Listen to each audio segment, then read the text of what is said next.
نحمده ونصلي على رسول الكريم أما بعد السلام عليكم ورحمة الله وبركاته. These couple of weeks have been somewhat an opportunity for me to reflect over sort of more social matters which are occurring amongst the Muslims, particularly in the West. One trend is what I've called this particular lecture fluffy Bayāns, or fluffy lectures. What I mean by that is this growing trend of lectures, or what are called Islamic speeches or Islamic talks, which are very much for sort of entertainment purposes. So we'll have this kind of entertainment evening, nasheed singers and comedians, and even some qiraat thrown in, and even some ulama that will turn up and speak at these events, more to sort of entertain than anything else.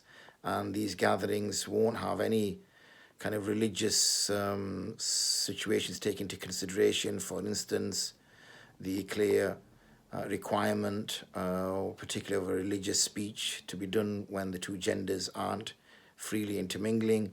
There'll be all issues of this nature taking place. And these lectures aren't necessarily what you would call for admonishing purposes, or to remind people of the hereafter, or to get people thinking about what they're not doing and get them to do what they should be doing. But they're more for sort of a kind of feel-good factor. They're there to entertain, they're there to please a person, to spend a few hours laughing, giggling, enjoying something, and then go back home and back to one's normal life.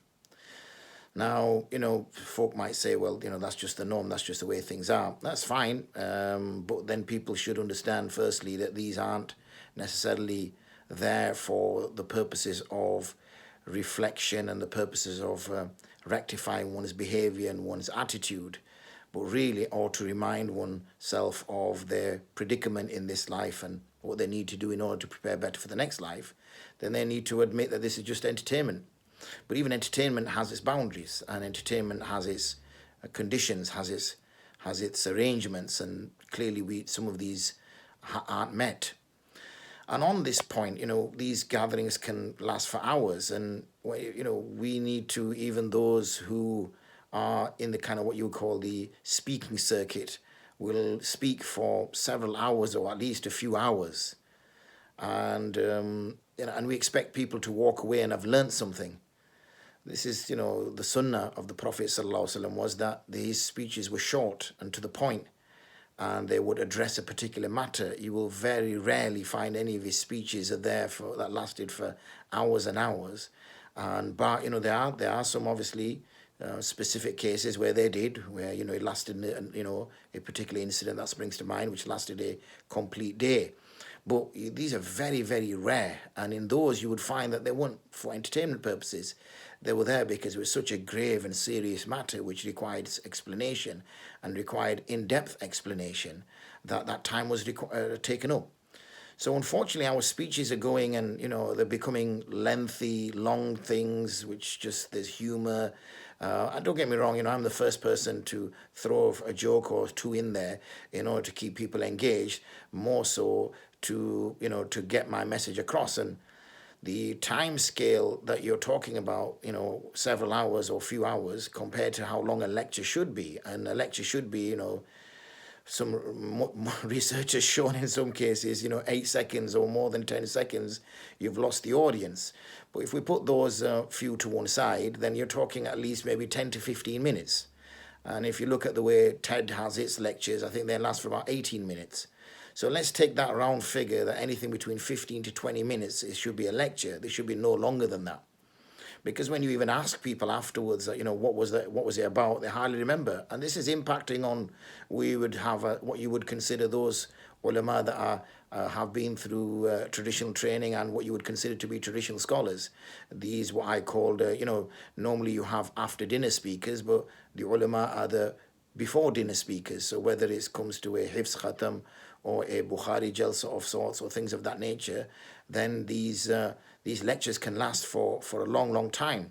And these are rare opportunities you get where potentially people's family members have been invited. So this could be quite a religious family that have got their son or daughter to study the deen, whether become hafiz of Quran or alim of deen, and now they've invited their extended family members who come, and they may not be religious, and this is a perfect opportunity to grab the attention of these people. But to lecture for 2 or 3 hours is clearly, it's gonna disconnect these people even more so, and it will kind of sort of validate their views of traditional religion.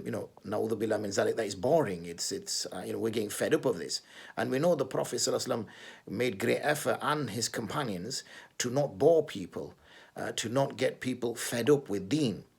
So these are pointers that we need to, address. We need to kind of lose the show business, celebrity type of way we're going about, teaching the deen. It's not necessarily to try to keep everybody happy. We're going to have to upset people, and you're rarely finding now speakers, ulama, as well as what you would call sort of celebrity speakers, speaking about those things which are frightening, or those things which are scaring people, or those things which we need to prepare for, and kind of admonishments, warnings. It's more a case of, let's all be happy, it's all a good time, and it's really drifting away from the whole purpose of lectures. So they need to be short, they need to be concise, there need to be a point to them, there needs to be a message that we need to share, there needs to be some kind of consistent thread all the way through, so it's not that we're jumping from one topic to another topic. And don't think that by attending these sort of celebrity events that you're doing something of a religious act.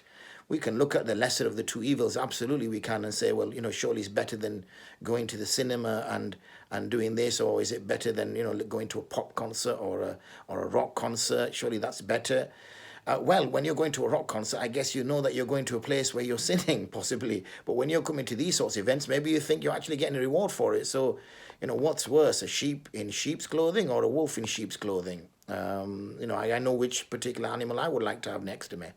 So and I need to, keep in track of time, and that's one of the reasons why I keep these lectures under 10 minutes, except the one or two that slip my mind, or the topic requires a little bit more longer speaking. But so in summary, what I'm saying is, speaking is not for entertainment purposes. Yes, speaking can be entertaining, but it's not for entertainment purposes. It needs to be short, maximum 20 minutes, 25 minutes. You're getting a point across. It's got to be consistent all the way through. We've got to not necessarily be, everything is okay. Let's go home now and have something to eat.